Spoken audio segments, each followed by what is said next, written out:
آج میں آپ کو وہ سچائی، وہ حقیقت اور اپنے سینے کا وہ راج بتانے جا رہا ہوں جس نے میری زندگی کے اندھیروں کو ہمیشہ ہمیشہ کے لیے اجالوں میں بدل دی۔ آج سے سالوں پہلے جب میں صرف 20 سال کا ایک نوجوان تھا، میری زندگی بھی عام لوگوں کی طرح الجھنوں اور پریشانیوں کا شکار تھی۔ میں سوچتا تھا کہ آخر کب میرے حالات بدلیں گے، کب مجھے در در کی ٹھوکروں سے نجات ملے گی۔ اسی 20 سال کی عمر میں میری ملاقات ایک انتہائی متقی، پرہیزگار اور بزرگ اللہ والی عورت سے۔ وہ ایک ایسی پاکیزہ صفت خاتون تھی جن کی پیشانی پر سجدوں کا نور چمکتا تھا۔ انہوں نے جب میری پریشانی دیکھی اور مجھے ایک ایسا وظیفہ عطا کیا جس کا نام سنتے ہی دل کو سکون مل جاتا ہے۔ انہوں نے مجھ سے فرمایا تھا، بیٹا یہ صرف چند کلمات نہیں، یہ اللہ کی غیبی مدد کو پکارنے کا وہ سچا اور آزمودہ طریقہ ہے جو کبھی ناکام نہیں۔ آج میں آپ کے سامنے کھڑا ہو کر پورے یقین اور دعوے کے ساتھ یہ بات کہہ رہا ہوں کہ مجھے یہ وظیفہ اسی بزرگ خاتون نے دیا تھا، اور آج میں آپ کو وہی وظیفہ تحفے میں دے رہا ہوں جو انہوں نے مجھے اس وقت سکھایا تھا جب میں محض 20 سال کا تھا۔ اس دن سے لے کر آج تک میں نے اس وظیفے کو کبھی نہیں چھوڑا۔ میں یہ وظیفہ روزانہ کرتا ہوں، بلا ناغہ کرتا ہوں، اور میں نے اپنی آنکھوں سے وہ معجزات دیکھے ہیں جن پر عقل حیران رہے۔ جب میں نے یہ وظیفہ روزانہ کرنا شروع کیا تو میری زندگی میں ایسے ایسے راستے کھلے جن کا میں تصور بھی نہیں کر سکتا تھا۔ مجھے ہر قدم پر غیب سے ایسی مدد ملتی تھی کہ میرے مشکل سے مشکل کام منٹوں میں آسان ہو جاتے تھے۔ غیبی مدد کا یہ عالم تھا کہ جو رکاوٹیں پہاڑ لگتی تھی وہ ریت کی دیوار ثابت۔ میرے ذہن او گمان میں بھی نہیں ہوتا تھا، مجھے دور دور تک پیسے ملنے کی کوئی امید نہیں ہوتی تھی، لیکن رب ایک کعبہ کی قسم غیب سے ایسے اسباب بنتے تھے کہ مجھے پیسے مل جاتے تھے اور میری تمام مالی پریشانیاں دیکھتے ہی دیکھتے ختم ہو جاتی۔ یہ کوئی افسانہ نہیں بلکہ میری زندگی کی جیتی جاگتی حقیقت ہے کہ مجھ پر ہمیشہ میرے اللہ کی خاص رحمت رہی اور آج بھی ہے۔ میرے پیارے دوستو، آپ بھی اجنبی نہیں ہیں۔ اگر آج آپ یہ ویڈیو دیکھ رہے ہیں تو یقین جانیے یہ کوئی اتفاق نہیں، یہ اللہ کا فیصلہ ہے کہ آج آپ کی تنگی کے دن ختم ہونے والے ہیں۔ میں آپ سے دل کی گہرائیوں سے التماس کرتا ہوں کہ آپ بھی آج سے ہی بلکہ اسی وقت سے اس معجزاتی وظیفے کو شروع کر دیں۔ آپ کے رزق کے دروازے ایسے کھلیں گے کہ دنیا حیران رہ جائے گی۔ بس شرط صرف ایک ہی ہے، آپ نے یہ وظیفہ پورے سچے دل سے، خالص نیت سے اور کامل یقین کے ساتھ کرنا ہے۔ جب آپ پورے دل سے اپنے رب کو پکاریں گے تو آپ کی ہر دعا قبول ہوگی اور کوئی بھی تنگی آپ کے قریب نہیں بھٹکے گی۔ ہماری زندگیوں میں سب سے بڑی کمی یہ ہوتی ہے کہ ہم وظیفے تو بہت کرتے ہیں لیکن ہمارا دل شک اور وسوسوں سے بھرا ہو۔ میں آپ کو یقین دلاتا ہوں کہ جب آپ اس بزرگ عورت کے بتائے ہوئے اور میرے آزمودہ وظیفے کو اپنی زندگی کا حصہ بنا لیں گے تو غریبی اور تنگدستی ہمیشہ کے لیے آپ کے گھر سے رخصت ہو جائے گی۔ اب آپ کو کسی کے آگے ہاتھ پھیلانے کی ضرورت نہیں پڑے گی، کسی کے سامنے سر جھکانے کی نوبت نہیں آئے گی، کیونکہ جب کائنات کا مالک غیب سے دینے پر آتا ہے تو وہ انسان کی سوچ اور گمان سے بڑھ کر عطا کرتا۔ آج کی اس مصروف دنیا میں ہر انسان کسی نہ کسی الجھن میں مبتلا ہے۔ کسی پر قرض کا بوجھ ہے تو کوئی بیماری سے لاچار ہے، کسی کے کاروبار پر بندش ہے تو کسی کے گھر میں فاقے ہیں۔ لیکن یاد رکھیے، ان تمام مسائل کا حل صرف اور صرف اس ذات باری تعالیٰ کے پاس ہے جس نے ہمیں پیدا کیا، اور جب ہم اسے اس کے پسندیدہ ناموں اور خاص ترتیب سے پکارتے ہیں تو اس کی رحمت جوش میں آ جاتی ہے۔ میں چاہتا ہوں کہ جو غیبی مدد، جو آسانیاں اور جو سکون اللہ نے مجھے گزشتہ کئی سالوں سے روزانہ اس وظیفے کی برکت سے دیا ہے وہ آج سے آپ کا بھی مقدر بن جائے۔ اب وقت آ گیا ہے کہ آپ اس وظیفے کی اصل روح، اس کی ترتیب اور اس کے پڑھنے کے درست وقت کو سمجھیں تاکہ آپ بھی پہلے ہی دن سے اس کے معجزات اپنی آنکھوں سے دیکھ سکیں۔ آگے بڑھنے سے پہلے اپنے دل کو دنیاوی خیالات سے پاک کر لیں۔ اب وقت آ گیا ہے کہ میں آپ کے سامنے اس معجزاتی اور نورانی وظیفے کا وہ طریقہ اور ترتیب کھول کر رکھ دوں جس نے میری زندگی کو بدلا اور جس کی برکت سے مجھے 20 سال کی عمر سے لے کر آج تک کبھی کسی کے سامنے ہاتھ پھیلانے کی ضرورت نہیں۔ یہ وہ راز ہے جو دل کے تاروں کو ہلا دیتا ہے اور بند تقدیر کے تالے کھول دیتا ہے۔ سب سے پہلے تو اپنے ذہن میں یہ بات بٹھا لیں کہ اس وظیفے کا اصل وقت مغرب کی نماز کے فوراً بعد کا ہے۔ اگر کسی مجبوری، سفر یا مصروفیت کی وجہ سے آپ نماز کے فوراً بعد نہ پڑھ سکیں تو مغرب اور عشاء کے درمیان جتنا بھی وقت ہوتا ہے آپ اس دوران کسی بھی وقت اسے پڑھ سکتے ہیں۔ یہ وہ مبارک وقت ہے جب دن اور رات کا ملاپ ہوتا ہے، جب آسمان سے رحمتیں اور برکتیں خاص طور پر نازل ہو رہی ہوتی ہیں۔ اس وظیفے کی پہلی اور سب سے بڑی شرط یہ ہے کہ آپ نے اسے تنہائی میں بیٹھ کر پڑھنا ہے۔ آج کل لوگوں کی عادت بن چکی ہے کہ ایک ہاتھ میں تسبیح ہوتی ہے اور دوسرے ہاتھ سے موبائل فون چل رہی ہے یا لوگوں سے باتیں ہو رہی ہوتی۔ میرے پیارے بھائیوں، ایسی غفلت سے پرہیز کر۔ جب کائنات کے شہنشاہ سے مانگنے بیٹھے تو اپنا پورا دھیان، اپنا دل اور اپنا دماغ صرف اور صرف اپنے خالق کی طرف متوجہ کر۔ عمل شروع کرنے سے پہلے آپ نے دل کی تسلی اور عمل کی طاقت کو بڑھانے کے لیے ایک بار پورا درود ابراہیمی لازمی پڑھنا ہے۔ پورا درود ابراہیمی یہ ہے: اللہم صل علی محمد وعلی آل محمد کما صلیت علی ابراہیم وعلی آل ابراہیم انک حمید مجید، اللہم بارک علی محمد وعلی آل محمد کما بارکت علی ابراہیم وعلی آل ابراہیم انک حمید مجید۔ درود شریف پڑھنے کے بعد آپ نے نہایت عاجزی اور سچے دل سے ایک بار پڑھنا ہے: بسم اللہ الرحمن الرحیم۔ اب یہاں سے ہمارا وہ معجزاتی سفر شروع ہوتا ہے جس کی ترتیب خود اس بزرگ خاتون نے مجھے سکھائی۔ آپ نے کل 3 چیزیں پڑھنی ہیں اور یقین جانیے انہیں پڑھنے میں آپ کے صرف 10 سیکنڈ لگیں گے، لیکن ان 10 سیکنڈز کا اثر آپ کی پوری زندگی پر رہے۔ سب سے پہلے نمبر پر جو پکار ہے وہ ہے یا ربنا۔ یا ربنا کا مطلب ہے اے ہمارے رب، اے ہمارے پروردگار، لیکن اس کے ساتھ ہم نے اللہ پاک کا وہ مبارک نام ملانا ہے جو رزق کے خزانوں کا مالک ہے، یعنی یا رزاق۔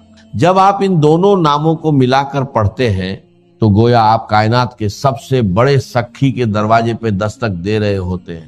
آپ نے اس ترتیب کو صرف اور صرف 3 بار نہایت پیار اور عاجزی سے پڑھنا ہے: یا ربنا یا رزاق، یا ربنا یا رزاق، یا ربنا یا رزاق۔ اسے پڑھتے ہی آپ کے دل میں ایک عجیب سا سکون اترے۔ اب فوری طور پر دوسرے نمبر پر ہم نے اس پکار کی طرف بڑھنا ہے جو بندے کو اس کے رب کے سب سے زیادہ قریب کر دیتی ہے، اور وہ پکار ہے یا رب۔ میرے دوستو، جب انسان کہتا ہے یا ربنا تو یہ ایک پکار ہے، لیکن جب دل کی اتھاہ گہرائیوں سے نکلتا ہے یا ربی، اے میرے رب، تو بندے اور خدا کا فاصلہ مٹ، آپ اپنے رب کے اتنے قریب ہو جائیں گے کہ کائنات کے فرشتے بھی آپ پر رشک کرنے لگیں۔ اب اس یا ربی کے ساتھ آپ نے وہ جملہ دہرانا ہے جو آپ کی جھولی کو غیبی خزانوں سے بھر دے گا۔ آپ نے اپنے ٹوٹے ہوئے دل اور سچی نیت کے ساتھ 3 بار کہے: یا ربی میری جھولی بھر دے، یا ربی میری جھولی بھر دے، یا ربی میری جھولی بھر دے۔ سبحان اللہ۔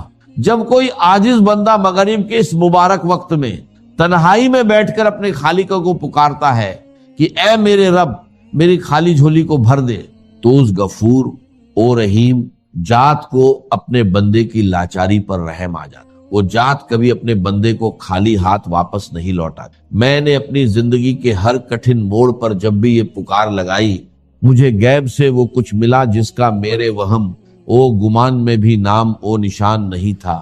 یہ وہ نورانی کلمات ہیں جو براہ اے راست عرش اے الہی پر اثر کرتے ہیں اور انسان کی تقدیر کا رخ موڑ دیتے ہیں۔ اب اس کے فوراً بعد ہم اس تیسرے اور آخری معجزاتی کلمے کی طرف بڑھیں گے جو بڑے سے بڑے قرضے، بیماری، بندش اور جادو کا ایک ہی پل میں جڑ سے خاتمہ کر دیتا ہے، جو مشکلات کے سنگلا خط پہاڑوں کو بھی ریت کے ذروں کی طرح اڑا دیتا ہے۔ یہ وہ تسبیح ہے جو پریشان حالوں کی سب سے بڑی مددگار ہے۔ جب آپ یہ 2 وظائف مکمل کر لیں تو اب آپ نے تڑپ کر اپنے عاجز اور گناہگار ہونے کا اعتراف کرتے ہوئے اللہ رب العزت کا یہ مبارک نام صرف اور صرف 3 بار پڑھنا ہے: یا حل المشکلات، یا حل المشکلات، یا حل المشکلات۔ اس کا مطلب ہے اے میری تمام مشکلات کو حل کرنے والے رب۔ میرے دوستو، اس ایک نام میں وہ تاثیر پوشیدہ ہے کہ جب کوئی بے بس انسان کائنات کی تمام طاقتوں سے مایوس ہو کر اپنے رب کو یا حل المشکلات کہہ کر پکارتا ہے تو اللہ پاک کی غیرت اور اس کی رحمت کو یہ گوارا نہیں ہوتا کہ وہ اپنے بندے کو خالی ہاتھ لوٹائے۔ جب آپ یہ تینوں چیزیں ترتیب وار 3 بار پڑھ لیں تو اب باری آتی ہے اس دربار اے الہی میں اپنی فریاد پیش کرنے کی، اور یہاں دعا مانگنے کا ایک سچا عزیزانہ اور خاص طریقہ ہے۔ بہت سے لوگ وظیفہ پڑھ کر جلدی میں ہاتھ اٹھاتے ہیں، 2 جملے بولتے ہیں اور اٹھ کھڑے ہوتے ہیں۔ یاد رکھیے، دعا تو روح ہے ہر عبادت کی۔ جب آپ نے یہ عمل مکمل کر لیا تو اپنے دونوں ہاتھوں کو اپنے چہرے کے سامنے پھیلائیں، اپنی آنکھیں بند کریں اور یہ تصور کریں کہ آپ دنیا کے سب سے امیر، سب سے بڑے اور سب سے سخی بادشاہ کے دربار میں بیٹھے ہیں۔ آپ کی جیب خالی ہے، آپ کے جسم پر پریشانیوں کے زخم ہیں، لیکن اس سخی کا دروازہ کھلا ہے۔ سب سے پہلے اپنی زبان سے ایک بار پھر پورا درود ابراہیمی پڑھیں۔ اللہم صل علی محمد وعلی آل محمد کما صلیت علی ابراہیم وعلی آل ابراہیم انک حمید، اللہم بارک علی محمد وعلی آل محمد کما بارکت علی ابراہیم وعلی آل ابراہیم انک حمید مجید۔ پھر اللہ پاک کی حمد و ثنا بیان کرے، اپنے گناہوں کا اعتراف کرے اور کہے یا الہی میں گناہ گار ہوں، خطا کار ہوں، لیکن تیرے سوا میرا کوئی دوسرا رب نہیں ہے جس کے آگے میں ہاتھ پھیلا سکوں۔ اے میرے رب، میری اس غریبی کو، میری اس تنگی کو اور میری ان پریشانیوں کو دور فرما دے۔ مجھے غیب سے وہ رزق عطا کر جس کا حساب کوئی انسان نہ رکھ سکے۔ میرے دوستو، اپنی زبان میں رو رو کر، گڑ گڑا کر اپنے رب سے مانگے۔ یاد رکھیے، جو آنکھ اپنے رب کے حضور نم ہو جاتی ہے وہ کبھی مایوس نہیں لوٹائی جاتی۔ دعا کے آخر میں ایک بار پھر درود ابراہیمی پڑھ کر اپنے ہاتھوں کو اپنے چہرے پر پھیر لے۔ یہ وہ عمل ہے جو میں نے 20 سال کی عمر سے لے کر آج تک کبھی نہیں چھوڑا۔ میں آپ کو ایک بار پھر پورے یقین کے ساتھ کہتا ہوں کہ آپ بھی آج ہی سے، اسی مغرب سے اس عمل کو اپنی زندگی کا مستقل حصہ بنا لیں۔ آپ جس دن سے یہ عمل شروع کریں گے آپ خود دیکھیں گے کہ غیب سے کیسے راستے بنتے ہیں، آپ کی تنگی کیسے خوشحالی میں بدلتی ہے اور کیسے آپ کا دل پرسکون ہو جاتا ہے۔ سچے دل اور خالص نیت کے ساتھ کیا گیا یہ وظیفہ کبھی رائیگان نہیں جائے گا۔ اور یہ بڑا مسئلہ گہرا ہے اور علم کلام کا ایک بڑا پیچیدہ مسئلہ ہے کہ ذات باری تعالی اور اس کی صفات کے مابین کیا ربط و تعلق۔ آیا صفات ذات کا جز ہے، جزو لا ینفک ہے، حصہ ہے، یا کچھ زائد بر ذات، جس کو علامہ اقبال نے ایک جگہ کہا ہے صفات ذات حق، حق سے جدا یا عین ذات۔ یہ ہمارے علم کلام کا ایک بڑا پیچیدہ مسئلہ، لیکن یہ کہ اس میں متکلمین کا جو تقریباً اجماعی فیصلہ ہے وہ 2 لفظوں میں آتا، لا عین ولا غیر۔ اللہ کی صفات نہ تو اس کی ذات کا عین ہے نہ اس کی ذات سے غیر۔ بہت پیچیدہ شکل ہے اور یہ بھی اس وقت کا میرا موضوع نہیں ہے، میں صرف کسی اور موضوع کے لیے صرف حوالے دے رہا ہوں۔ بہرحال قرآن مجید کا جو تعلق ہے ذات باری تعالیٰ کے ساتھ، وہ اس مسئلے سے بخوبی واضح ہو کہ چونکہ یہ اللہ تعالیٰ کی صفت ہے، اور صفت کو ہم یہ نہیں کہہ سکتے کہ وہ ذات باری تعالیٰ سے جدا ہے، یہ بھی نہیں کہہ سکتے کہ اس کی ذات کا جزو لا ینفک ہے۔ کچھ اسی طرح کا تعلق ہے قرآن مجید کا ذات باری تعالیٰ کے ساتھ، لیکن یہ مسئلہ قرآن مجید میں خود بیان ہوا، اور سورہ حشر کی آیت میں تو یہ فرمایا گیا، اللہ تعالیٰ نے اپنے اس کلام کی عظمت کو یوں بیان کیا، وہ عظمت کما ہیا، جیسے کہ وہ فی الواقع ہے، اور جس کا کہ گویا کہ پورا ادراک ہمارے لیے اپنی بہت سی محدودیتوں کی وجہ سے ممکن نہیں، لیکن ایک تمثیل کے پیرائے میں سمجھایا، لو انزلنا ھذا القرآن علی جبل لرأیتہ خاشعا متصدعا من خشیۃ اللہ وتلک الامثال نضربها للناس لعلهم یتفکرون۔ اگر ہم نے اس قرآن کو کسی پہاڑ پر اتار دیا ہوتا تو تم دیکھتے کہ وہ دب جاتا اور پھٹ جاتا اللہ کے خوف سے۔ اور یہ مثالیں ہیں جو ہم لوگوں کے لیے بیان کرتے ہیں تاکہ وہ غور کریں، تدبر کریں، سمجھیں، ما لا یدرک کلہ لا یترک کلہ، اگرچہ بتمام و کمال عظمت قرآن کا فہم ان کے لیے ممکن نہیں ہے، لیکن کسی درجے میں تو کچھ انعکاس اس کا ہو جائے، کچھ اندازہ ہو جائے، انسان اپنی ذہنی سطح کے اعتبار سے اس کی مناسبت سے کسی درجے میں عظمت قرآن کا اندازہ کر لے، تو اللہ تعالیٰ کے ان الفاظ کو سامنے رکھے کہ لو انزلنا هذا القرآن على جبل لرأيته خاشعا متصدعا من خشیۃ اللہ۔ اب اس آیت کو سمجھنے کے لیے سورہ اعراف کی آیت نمبر 143 کو سمجھنا ہوگا، اسی اصول کے تحت کہ القرآن یفسر بعضہ بعضا، قرآن کا ایک حصہ دوسرے حصے کی تشریح کر۔ وہاں یہ واقعہ بیان ہوا ہے کہ حضرت موسیٰ علیہ السلام کو جب اللہ تعالیٰ نے کوہ طور پر طلب فرمایا 30 راتوں کے لیے، جس میں بعد میں 10 کا اضافہ کر کے وہ ایک 40 رات کا ایک کورس بنا، دن رات، اس موقع پر جو مخاطبہ الہی، مکالمہ الہی سے مشرف ہوئے حضرت موسیٰ علیہ السلام، تو ان کی آتش شوق بھڑکی اور انہوں نے بڑی جرأت کر کے یہ درخواست کر دی، رب ارنی انظر الیک، پروردگار مجھے اپنا دیدار بھی عطا فرما، مجھے موقع عنایت فرما، میں تجھے دیکھ سکوں۔ یہ ان کی وہ آتش شوق کا مسئلہ ہے، لیکن جواب کیا ملا؟ لن ترانی، تو مجھے ہرگز نہیں دیکھ سکتے، ولکن انظر الی الجبل فإن استقر مکانہ فسوف ترانی۔ لیکن ظاہر بات ہے کہ حضرت موسیٰ علیہ السلام کو بات سمجھانے کے لیے کچھ مشاہدہ بھی کرانا تھا۔ فرمایا تم مجھے نہیں دیکھ سکتے، البتہ اس سامنے کے پہاڑ پر نگاہ جماؤ، ہم اس پر اپنی ایک تجلی ڈالیں گے۔ یہ اگلی الفاظ کے اندر وضاحت ہے، میں یہاں پہلے سے بیان کر رہا ہوں سمجھانے کے لیے۔ اگر وہ پہاڑ ہماری اس تجلی کو، تجلی کسے کہتے ہیں؟ جلا، روشنی، تو اللہ تعالیٰ کی طرف سے کوئی خاص اس کے نور کا جب پرتو ہوتا ہے کسی شے پر تو وہ اس کی تجلی، ہم اپنی ایک تجلی اس پہاڑ پر ڈالیں گے، اگر وہ اس کو جھیل جائے، اپنی جگہ کھڑا رہ جائے، تو تم سمجھنا کہ شاید تم بھی ہمیں دیکھ سکتے۔ فلما تجلی ربہ للجبل، اب یہاں وہ لفظ آ گیا، جب اللہ نے تجلی اپنی پہاڑ پر ڈالی، جعلہ دکا وخر موسیٰ صعقا، وہ پہاڑ ریزہ ریزہ ہو گیا اور حضرت موسیٰ بے ہوش ہو کر گر۔ اب یہ بے ہوش ہو کر گر جانا، جبکہ وہ تجلی براہ راست بھی نہیں ہے، بالواسطہ ہے۔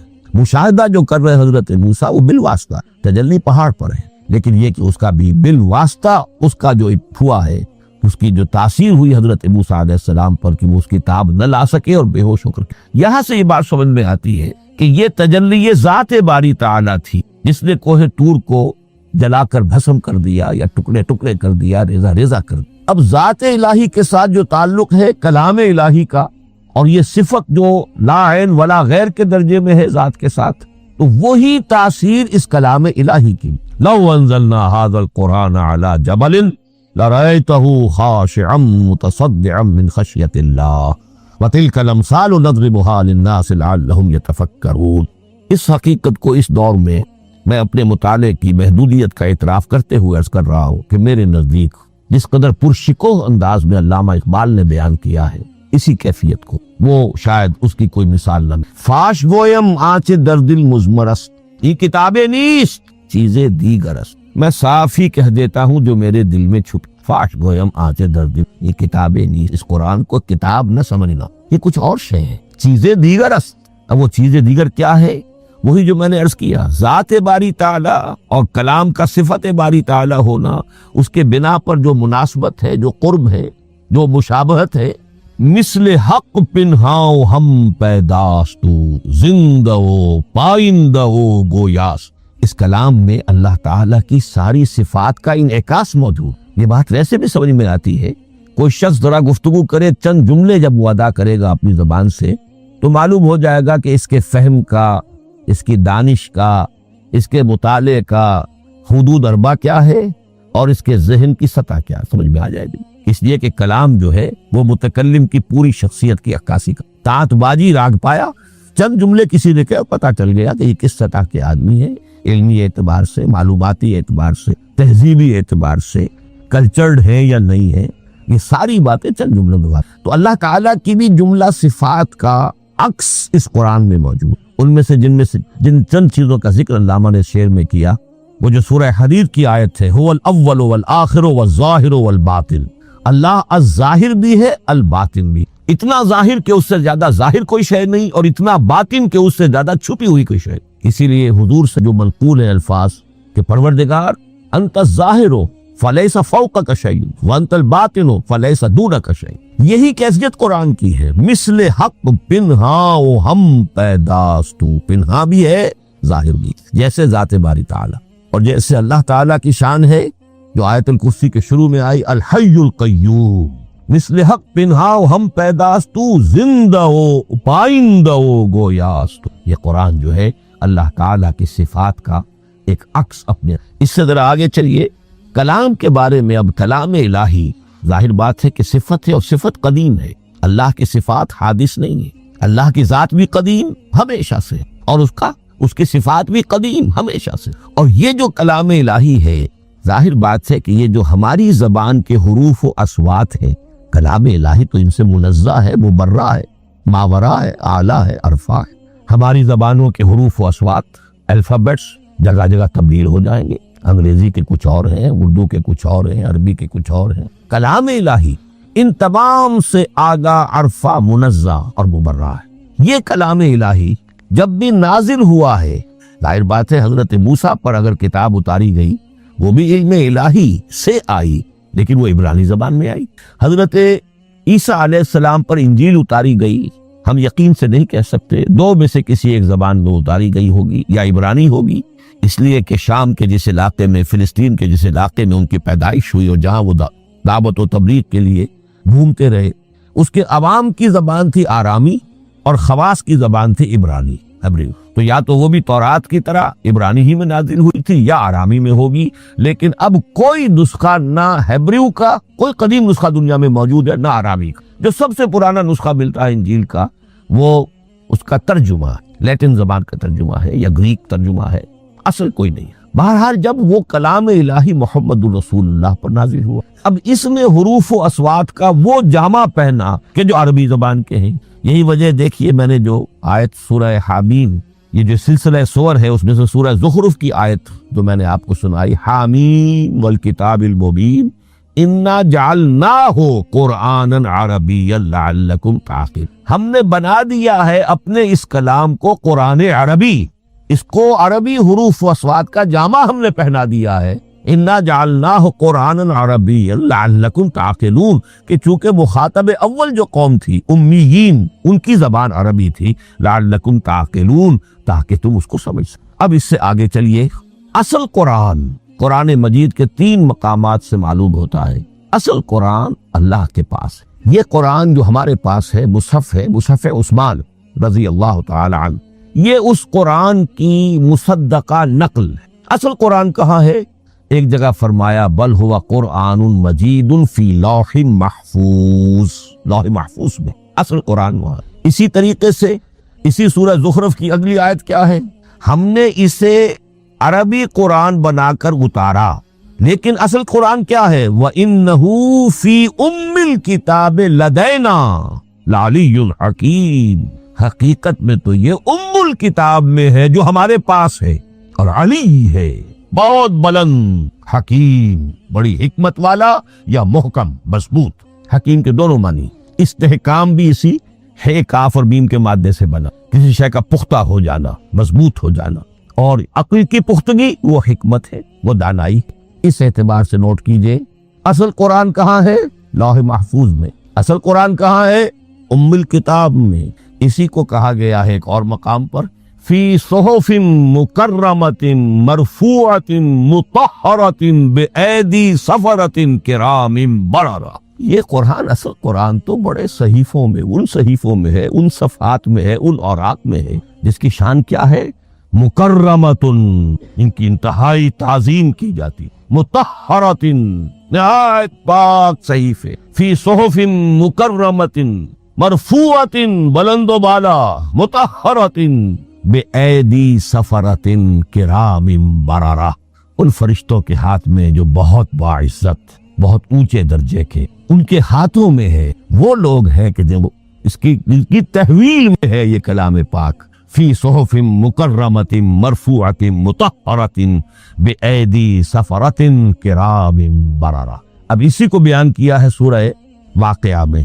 فلا اقسم بمواقع النجوم، تو نہیں، میں قسم کھاتا ہوں ستاروں کے ڈوبنے کی جگہ کی. وَإِنَّهُ لَوْ تَعْلَمُونَ لَقَسَمٌ عَظِيمٌ، وَإِنَّهُ لَقَسَمٌ لَوْ تَعْلَمُونَ عَظِيمٌ، اور اگر تم جان سکتے تو یہ بہت بڑی قسم ہے جو بہت بڑی گواہی ہے جو ہم نے پیش کی۔ اب تدریجاً اس کا انکشاف ہو رہا ہے۔ یہ آج جو تصور ہے بلیک ہولز کا، اس سے کچھ اندازہ ہوتا ہے یہ ستارے کہاں ڈوب جاتے ہیں، بڑے بڑے ستارے نسیم منسیہ ہو جاتے ہیں، ستارے نہیں پوری گیلیکسیز اس میں گم ہو جاتے ہیں، وہ مقبرے ہیں بڑی بڑی گیلیکسیز۔ فلا اقسم بمواقع النجوم وانه لقسم لو تعلمون عظیم انه لقرآن کریم، یہ قرآن ہے بہت باعث، فی کتاب مکنون، اور یہ اس کتاب میں جو چھپی ہوئی ہے۔ یہ لو مکنون کا لفظ آتا ہے قرآن مجید میں، جیسے موتی ہوتے ہیں انہیں چھپا کر رکھا جاتا ہے ڈبیوں میں، مخملی ڈبیوں کے اندر موتیوں کو، اسی طریقے سے فی کتاب مکنون